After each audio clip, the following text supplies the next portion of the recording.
Good morning. Welcome to your Sunday morning, early morning intuitive guidance. I'm Dr. Bonnie Nussbaum, here with some words of wisdom to start your day, give you something to ponder, maybe have a conversation or two about. So I'm looking forward to this card today because I really enjoy this deck. Good morning, Joe Neal. Welcome. Glad you are here. Awesome. Let's get everybody rolling in here. The card deck is the Wild Harmonic deck. Good morning, Mel. Welcome. Glad you're here. By Gabrielle J. Maryhugh. Hello from Florida. Well, glad you're in Florida. Enjoy, enjoy. Good morning, Abigail. I think we're back in the mid 30s today. Bleh. Which is far more typical for March in Wisconsin, but yeah, I was enjoying those 50s. It was kind of nice. Sometimes even up into the 60s. Good morning, Cindy. Welcome, welcome. Everybody's starting to roll in. So, again, I really enjoy this deck because it is a very esoteric deck. It has its practicalities too, but it goes to places I like to go to with my mind. So, we'll see what everybody thinks. Good morning to the Practical Rebels. Yes, yes, yes. So first I'm going to show you the cover again because I just think all those hands assisting each other. Good morning, Gwen. Glad you are here. It's just a cool image. And most of the images in this deck are pretty interesting. Like here is on the cover of the book is one of a woman who's sort of turning into butterflies. Love that. So yesterday, Diane and I managed to she did quite well, good morning, Beth, with her mom's funeral. I was very proud of how she held up. That's just it's an important rite of passage, but it's just not a whole lot of fun. And it's pretty tiring meeting all those people and trying to place where they fit in your mother's life. But she did fabulous. So thank you for all the prayers and lifts up for my friend Diane. And then I headed with another friend, Kathy, down to Madison for the premiere of the documentary Bad River. If you get the opportunity, if it's somewhere near you, please go support this effort because basically what this film is the documentation of the history of the Bad River Indian tribe and their long-standing efforts to deal with mega oil company Enbridge, which comes from Canada, down right through the middle of their tribal lands with their pipeline that is way beyond the years it was supposed to be pumping. And since 2013 has been operating illegally, it's trespassing. The permission ran out. They said, nope, take your pipeline and go away. And they've kept pumping since then. We're 11 years later. They've been trespassing this whole time. So here's this very small Indian tribe doing all the legal things that they're supposed to be doing. And Enbridge is one of those companies that just kind of thumbs their nose at the United States in terms of don't tell us what to do. So Michigan also has done a cease and desist on the pipeline, which also runs under the Straits of Mackinac. And that's sort of the story that has made more of the news. But here's this tiny Wisconsin Indian tribe. Yeah, nothing more than toilet paper. Amen. No kidding. And because people think differently, good morning, Renee. Welcome, welcome. It was so interesting watching the juxtaposition of the Native opinion versus Enbridge opinion. The sanctimoniousness of this guy who's representing Enbridge is just amazing. Just amazing. We just kept shaking our heads. So it was a very good movie. If you get a chance to see it, it's called Bad River. I think the documentary efforts are helping to support their efforts to reclaim their land. So, Wild Harmonic deck. Wild Harmonic deck. And what card did we get today? For those of you who have the deck, it is on page 91. I love these cards too because they're just so fascinating to look at. So it's Spirit of Air, immune system. And it's not what you think with regard to immune system. So I'll read it through and see what your thoughts are on this. But let's start with some nice deep breaths. In through the nose, out through the mouth. Opening ourselves up to receive this message. In through the nose, out through the mouth. And we know that when we receive messages that are different from our paradigm, in through the nose, out through the mouth, we have to make a conscious, concerted effort to really hear those messages because they don't fit with the internal landscape we've created. So, kind of the same as the book I'm reading, Charles Eisenstein, and it's about climate, a new story. Again, it's one of those books I have to go back and reread certain parts to make sure, okay, so is he saying this or is he saying that?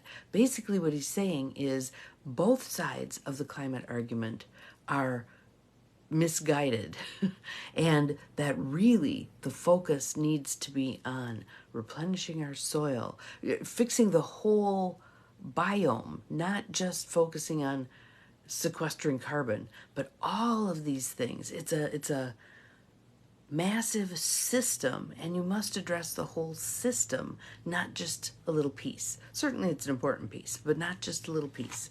So, kind of interesting that after talking about that, we're talking about spirit of air. Let's see what it has to tell us. Spirit of air. As the spirit of creativity embodies into the interconnected intelligence, the protective power of choice comes forth. The protective power of choice comes forth. So no longer walking through life on autopilot. We need to make conscious choices. The meditation. Protective energies, consciously changing patterns, rewiring creativity, and being direct with oneself. This goes back to my what are we pretending not to know question. This card is both the presence of guardian energies and the decision to adjust our own old guardians in order to find new creative results. Normally at play in secret, the creative immune system becomes starkly obvious the moment I attempt to create beyond my current patterns. Hitting that ceiling, I believe I can only do X, so my system calibrates to only allow X. So this is asking us to explore, but what if I could do Y? Or what if I could do Z? Or what if I could do double A? Endless possibilities. And when we're willing to consider those, this expansion begins to occur. This new version of creativity begins to unfold. So I'm going to read that one again. Normally at play in secret, our creative immune system becomes starkly obvious the moment I attempt to create beyond my current patterns. Such attempts may trigger suffering, the opposite of my desires coming to be.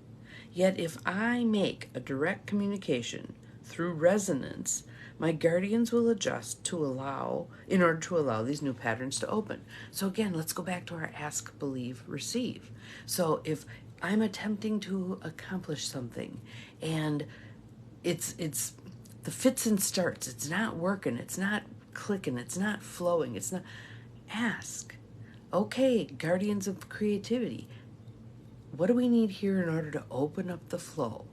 What do I need to question? What do I need to change? What do I need to stop assuming is a limit when actually it's unlimited?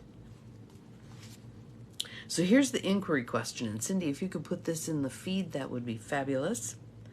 Am I being clear to myself about what I prefer and willing to become the one who can receive it? Am I being clear to myself about what I prefer and willing to become the one who can receive it? So it kind of goes back to that question we've asked before. Who do I need to be in order for this to happen? Who do I need to be? Because what else can we change but ourselves, right? So Thank you, thank you, thank you. I appreciate it. Ponder this question today. I found myself already this morning thinking, well, I got to get this done and this done and this done and this done, and have a Zoom call and whatever. And I'm like, no. Slow this way down. This is Sunday. How do we claim this day of rest? How do we ponder, get contemplative, spend time in nature, journal, breathe, have a cacao ceremony, drink a ceremonial cup of tea, whatever we're going to be doing? How do we get truly in touch with ourselves and truly in touch with what's around us? There was a line in the documentary yesterday, and I'll probably butcher it a little bit, but the gist of it was when the way Enbridge was trying to divide and conquer this Indian tribe was offering them jobs for really good money, blah, blah, as a way to pull them into working for Enbridge, which then creates this rift in the tribe, right? So one of the elders said, when you fall in love with the money, you lose touch with the land. And how profound that statement was in terms of, if we look at Mother Earth, we are cannibalizing her, absolutely cannibalizing her. And do we really think that that's going to go unnoticed, unresponded to, that there are not going to be massive consequences for the way we've mismanaged her to date? Wow. So, yeah, today, right here, right now, what are your opportunities to really step into a new creative space? Not this is how we've always done it, but what else might be possible? What else might Mother Earth have to tell us? What else might our physical body have to tell us? Instead of you settling into, well, this must be the limitation I have to deal with moving forward, what else is possible? Take off the blinders. As Mary Kay Ash would say, take the girdle off your brain. What else is possible? And moving beyond just your brain, what does your heart and soul tell you? What does your heart and soul tell you? And that may not be overly logical, and that's okay. That's okay. Again, we are a microcosm the same way Earth is the macrocosm. So within us, what if we take a much more holistic perspective? Yes, little pieces are good. I'm going to increase my water intake. I'm going to start walking. I'm going to, stop eating the stuff from the center of the store. I'm going to shop the perimeter, whatever. The more of those things, and you don't have to overhaul your whole life at once. Pick one thing, get that online, get it happening well, add another thing. Let go of a thing, make room, create a vacuum into which the universe can flow with good stuff for you, all right? So that is our card for today. Spirit of air, immune system. How do we take care of and expand? How do we let go of the unnecessary limitations we put on ourselves? I can only do this, no more. I can only think that, no more. I can only focus on this, no more. Or no different, or no whatever. Day 17 with no Diet Coke. Fabulous. One tiny step at a time. And again, think about this. If you made one change per week, by the end of the year, 52 changes. Can you imagine how massively different you'll be? You'll still be the same you, but in a much better position than you are right now.